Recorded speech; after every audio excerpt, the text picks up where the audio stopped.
Maharashtra times online मध्ये आपलं सर्वांचं स्वागत आहे। मनोज जरांगे गेल्या वर्षभरापासून मराठा समाजाला सरसकट कुणबी प्रमाणपत्र मिळाले पाहिजे, सगळ्या सोयऱ्यांचा कायदा लागू झाला पाहिजे या मागणीला घेऊन उपोषण करतात। आंतरवाली सराटीमध्ये या ठिकाणी उपोषण सुरू असताना आता दुसरीकडे छत्रपती संभाजीनगरच्या क्रांती चौकामध्ये एक तरुणी गेल्या 5 दिवसांपासून उपोषणाला बसली आहे। या प्रकरणी अद्याप तिची दखल प्रशासनाने घेतली नाहीये। तिची मागणी आहे की मराठवाड्यातील मराठा समाजाला हैदराबाद गॅजेट लागू करून त्यानुसार कुणबी प्रमाणपत्र दिले पाहिजे अशी तिची मागणी। एकीकडे मनोज जरांगे उपोषण करत असताना दुसरीकडे ही तरुणी देखील उपोषण करते। आपण आज छत्रपती संभाजीनगरच्या क्रांती चौकामध्ये आहोत। या ठिकाणी आपण बघू शकतो ज्या ठिकाणी उपोषणाला ही तरुणी बसली आहे तर त्या ठिकाणी आपण आलो आहोत। राजश्री उंबरे पाटील असं या तरुणीचं नाव आहे आणि या ठिकाणी आपण बघू शकतो की ज्या ठिकाणी आमरण उपोषण असं बॅनर लावण्यात आले त्या ठिकाणी प्रमुख मागण्या म्हणून 3 मागण्या देण्यात आल्या, ज्यामध्ये मराठवाड्यात हैदराबाद गॅझेटियर लागू करून त्या आधारे कुणबी प्रमाणपत्र देण्यात यावे। त्याचबरोबर यापूर्वी EWS कोठ्यातून मराठा समाजाला दिलेलं आरक्षण लवकरात लवकर पूर्ववत करावं आणि तिसरी मागणी आहे की शेतकरी कामगार व शेतमजूर यांच्या मुलांचे शिक्षण पूर्णपणे मोफत करण्यात यावं अशी मागणी या तरुणीने या ठिकाणी केलेली आहे। आपण त्याच्याशी बातचीत करणार आहे। आजचा उपोषणाचा 5वा दिवस आहे। तिची प्रकृती दिवसेंदिवस खालावत चालली आहे। प्रशासनाने अद्यापही दखल घेतली नाही, मात्र तिला बोलता येत नसलं तरी तिच्याकडून काही मुद्दे आपण समजून घेण्याचा प्रयत्न करणार आहे। ताई, मला सांग नेमक्या काय काय मागण्या आहेत तुझ्या? आमची सर्वात पहिली, मराठा आरक्षण हा काही कालपर्वाचा विषय नाहीये। गेल्या 41 वर्षापासून संबंध महाराष्ट्रामध्ये हा विषय वेठीस धरलेला आहे। तर आमची सर्वात पहिली प्रमुख मागणी हीच आहे की मराठवाड्यामध्ये हैदराबाद गॅझेटियर लागू करून कुणबी प्रमाणपत्र देण्यात यावे। त्याचबरोबर जोपर्यंत आमचा मराठा आरक्षणाचा हा मुद्दा मार्गी लागत नाही तोपर्यंत आमचं जे EWSचं आरक्षण होतं ते पूर्ववत पद्धतीने लागू करण्यात यावे। ज्या पद्धतीने तुम्ही सरकारने मुलींसाठी मोफत शिक्षण केलं त्याच पद्धतीने शेतकरी कामगार कष्टकरी जे मुलं आहेत त्यांच्या मुलांसाठी मोफत शिक्षण लागू करण्यात यावं। कारण की आम्हाला 12वीच्या नंतर आमची जात कळल्या जाते, कारण त्यावेळेस कुठेतरी आम्हाला शिक्षणासाठी कास्ट असेल, प्रमाणपत्र असेल, या गोष्टी काढाव्या लागतात आणि त्यावेळेस आम्हाला आमची जात लक्षात येते। त्यावेळेस आम्हाला कळतं की आम्ही कुठेतरी एक इतरांपेक्षा वेगळे आहोत। म्हणून जर का आम्हाला शिक्षणामध्ये जर का मोफत शिक्षण असेल तर आमच्या शेतकऱ्या बापाला कुठेही कर्ज काढावं लागणार नाही आणि त्यामुळे कुठेही आत्महत्येचं जे प्रमाण आहे ते कमी करण्यात येईल।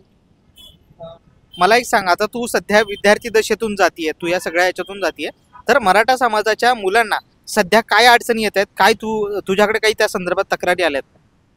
EWSचं जे आरक्षण होतं ते गेल्या काही महिन्यांमध्ये काढण्यात आलेलं होतं, तर त्यामुळं जी पोलीस भरती झालेली आहे त्याचा रिझल्ट लागल्याच्या नंतर तो रिझल्ट काही सर्वांपासून लपलेला नाही आहे। तुम्ही सर्व पत्रकार बांधव आहात, मीडियावरती सुद्धा त्या गोष्टी आलेल्या आहेत।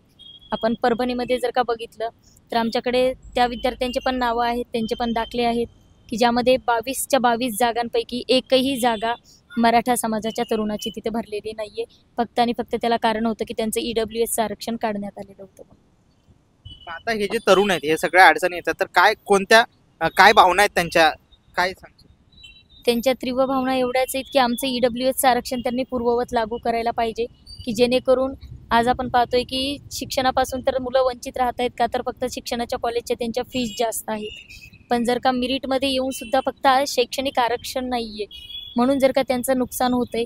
मुलं नोकरीला जी लागणार होती मग 90% घेतल्याच्या नंतर सुद्धा जर का त्यांचं EWSचं आरक्षण नव्हतं म्हणून जर का ते घरी बसलेले आहेत, असे पण बरेचसे तरुण आम्हाला येऊन इथं भेटलेले आहेत।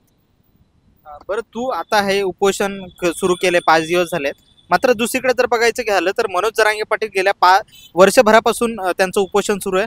त्यांची देखील मागणी आहे की मराठा समाजाला सरसकट कुणबी प्रमाणपत्र मिळालं पाहिजे। तर त्यांचं उपोषण सुरू असताना तुला उपोषण करायची काय गरज वाटली? मला उपोषण करण्याची एवढीच गरज वाटली की माझा मुद्दा एवढाच आहे की मराठवाड्यातील मराठा समाजाला न्याय मिळवून देण्यासाठीची माझी मागणी आहे आणि EWSचं जे आरक्षण आहे ते त्यांनी पूर्ववत लागू करायला पाहिजे, एवढीच आमची अपेक्षा आहे।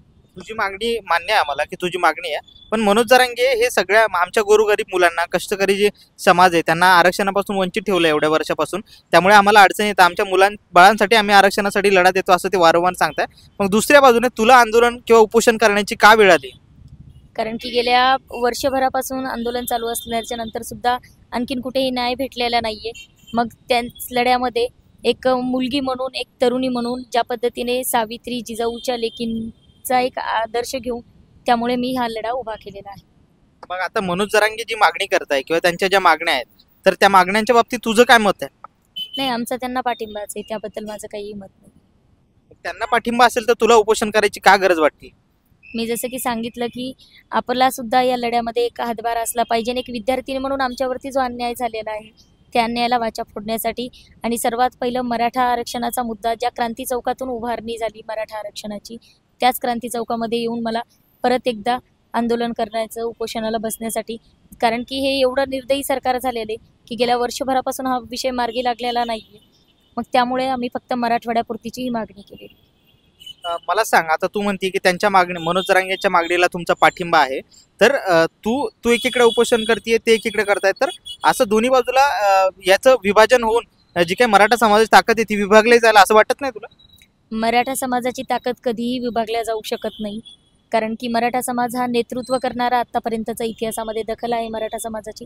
त्यामुळे विभागणी वगैरे होणार नाही आहे, कारण की आम्ही जे मागतोय ते मराठवाड्यासाठीच मागतोय, मराठा समाजासाठीच मागतोय.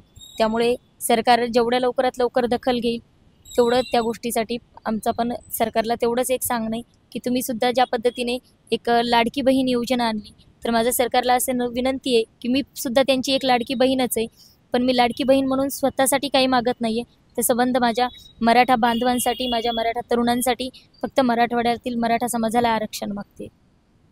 मग मनोज जरांगे महाराष्ट्रातल्या मराठा तरुणांना, मराठा समाजाला आरक्षण मिळावं असं म्हणतायत. तुला फक्त मराठवाड्याचीच उपोषणाची किंवा मराठवाड्यातच का उपोषण म्हणजे आरक्षण मिळालं पाहिजे असं वाटतं?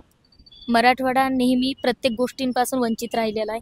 आज मराठवाड्याची परिस्थिती जर बघितली तर पाण्याचा प्रश्न असेल, दुष्काळाचा प्रश्न असेल, शिक्षणाचा प्रश्न असेल किंवा कुठल्याही बाबतीतला प्रश्न असेल, तर त्यापासून वंचित आणि उपेक्षित राहणारा फक्त मराठवाडा आहे. ज्या 300 आत्महत्या झाल्या त्या मराठवाड्यामध्ये झाल्या.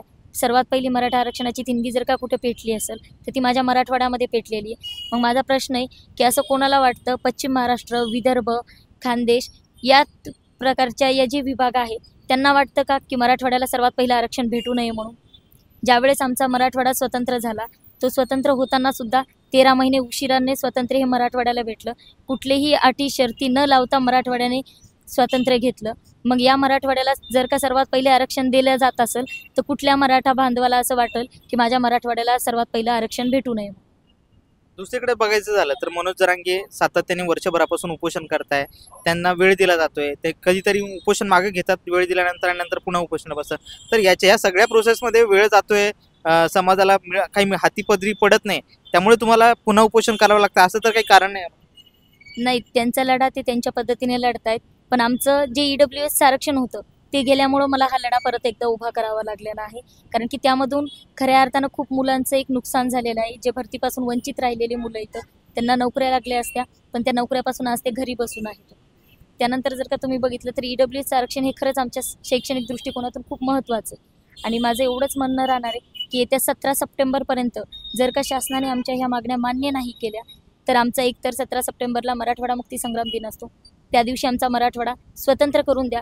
कारण ज्या मराठवाड्याला ऐतिहासिक वारसा लाभलेला असणारा मराठवाडा आहे, तो जर का प्रत्येक वेळेला मराठवाड्या त्याच्या मागण्यांसाठी प्रत्येक वेळेला जर का त्याला आंदोलनं, उपोषणं, मोर्चेच करावे लागत असतील, आज मराठवाडा तुम्ही रेड झोनमध्ये नेऊन ठेवलेला आहे. इथं कुठल्याही कंपन्या इन्व्हेस्टमेंट करायला तयार नाहीत. मग आमच्या पोरांनी नोकरीसाठी जायचं तरी कुठेही? दुसरं असं की आता तुझा उपोषणाचा 5वा दिवस आहे, आतापर्यंत प्रशासनाने काही दखल घेतली आहे का? कोणी भेटायला आलं होतं का? आणि कोण कोण भेटायला आलं आणि काय बोलणं झालं? आतापर्यंत प्रशासनाचा कुठलाही अधिकारी, स्थानिक आमदार, खासदार हे कोणीही भेटायला आलेले नाही आहेत, कारण की त्यांचं सर्वांचं लक्ष कदाचित विधानसभेकडे असेल. त्यांना हा प्रश्न तितका महत्त्वाचा वाटत नसेल. विरोधी पक्षातलं कोणी आलंय, कोणी नेत्यांपैकी कोणी भेटलंय? काल माजी खासदार चंद्रकांत खैरे साहेबांनी इथे येऊन भेट दिलेली आहे. त्यांनी कलेक्टर साहेबांना वगैरे पण फोन लावलेला होता, तरीसुद्धा प्रशासकीय अधिकारी कोणीही इथे भेटायला आलेला नाही. आता उपोषणाचा 5वा दिवस आहे आजचा, तुझी दिवसेंदिवस प्रकृती खालावत चालली आहे, प्रशासन गांभीर्याने घेत नाही असं तुला वाटतं, तर काय आव्हान करशील तू सरकारला, प्रशासनाला, सरकारला माझं एवढंच आव्हान आहे की त्या 17 सप्टेंबरपर्यंत तुम्ही जर का आमची मागणी पूर्ण नाही केली तर ज्या पद्धतीने अण्णासाहेब पाटलांनी या मराठा आरक्षणासाठी स्वतःचा देह त्यागला, त्याच पद्धतीने याच क्रांती चौकामध्ये संबंध मराठा बांधवांची, मराठवाड्याची एक लेख म्हणून 17 सप्टेंबरच्या नंतर 18 सप्टेंबरला याच ठिकाणी मी माझा देह त्याग करेन. दुसरीकडे बघायचं झालं तर प्रत्येक वर्षी मराठवाडा मुक्ती संग्राम दिनाच्या औचित्य साधून मंत्रिमंडळ बैठक आयोजित केली जाते यावेळेस तशी होण्याची शक्यता वर्तवली जाते. जर मंत्रिमंडळ बैठक जर या ठिकाणी आयोजित केली तर काय असेल तुझं मागणं? आमचं एकच राहील की तोपर्यंत तरी सरकारने या प्रश्नाकडे लक्ष द्यायला पाहिजे. नाहीतर संबंध मराठवाड्यातील जे 8 जिल्हे आहेत त्या ठिकाणी तीव्र आंदोलनं केली जातील. आजही या ठिकाणी 1,000 ते 3,000 तरुणांचा ताफा येणार आहे. त्यामुळे इथे जी प्रशासनाची जी काही हेळसांड होत आहे त्याला सर्वस्वी प्रशासन आणि सरकार जबाबदार आहे. कारण आमचं हे शांततेत कायदा व सुव्यवस्थेचं पालन करून आम्ही हे आमरण उपोषणाचा मार्ग अवलंबलेला आहे. त्यामुळे आमचा पण हेतू नाही आहे की आम्ही प्रशासनाला त्रास द्यावा, पण गेल्या 41 वर्षापासून माझ्या मराठा बांधवांवरती जो अन्याय अत्याचार होत आहे त्याला पण वाचा फोडण्याचं काम आम्हाला तितकंच महत्त्वाचं वाटतं. काही लोकांकडून असा आरोप केला जातोय की मनोज जरांगेंच्या आंदोलनाचं महत्त्व कमी करण्यासाठी हे दुसरीकडे आंदोलन उभारलं जात आहे. मला त्यांना एवढंच सांगायचं आहे की ज्यांना असं वाटतं की जरांगे पाटलांच्या आरक्षणाचं महत्त्व कमी म्हणजे उपोषणाचं महत्त्व कमी करण्यासाठी, तर बाबांनो एक गोष्ट लक्षात घ्यायला पाहिजे तुम्ही सर्वांनी सुद्धा. आमचं त्यांना पाठिंबा आहे, पूर्ण सर्व गोष्टी आहेत. पण फक्त मी तुम्हाला या प्रामाणिकपणाने एवढंच सांगू शकते की कोणी कोणाचं महत्त्व कमी करू शकत नाही. फक्त आपला मराठा समाजाला मराठवाड्याला न्याय मिळवून देण्यासाठीचं माझं हे उपोषण चाललेलं आहे, ना की कोणाचं वर्चस्व वाढवण्यासाठी, ना की स्वतःचं वर्चस्व करण्यासाठी. फक्त मराठा समाजाला मराठवाड्याला न्याय मिळवून देण्यासाठीची माझी ही मागणी. नक्कीच. तर ही होती उपोषण करणारी तरुणीने सांगितलं की नेमक्या काय मागण्या आहेत आणि कशासाठी तिला उपोषण करावं लागतंय. येत्या 17 सप्टेंबरपर्यंत जर का सरकारने गांभीर्याने घेऊन जर याची दखल घेतली नाही तर आम्ही टोकाचं पाऊल असं उचलू असं तिने सांगितलं. त्याचबरोबर मनोज जरांगेंचं महत्त्व कमी करण्यासाठी नसून तर हे समाजाला आरक्षण मिळवून देण्यासाठी हा लढा आहे. त्यामुळे असा चुकीचा प्रचार कुणी करू नये असं तिने सांगितलंय. सुशील राऊत, महाराष्ट्र टाइम्स, छत्रपती संभाजीनगर.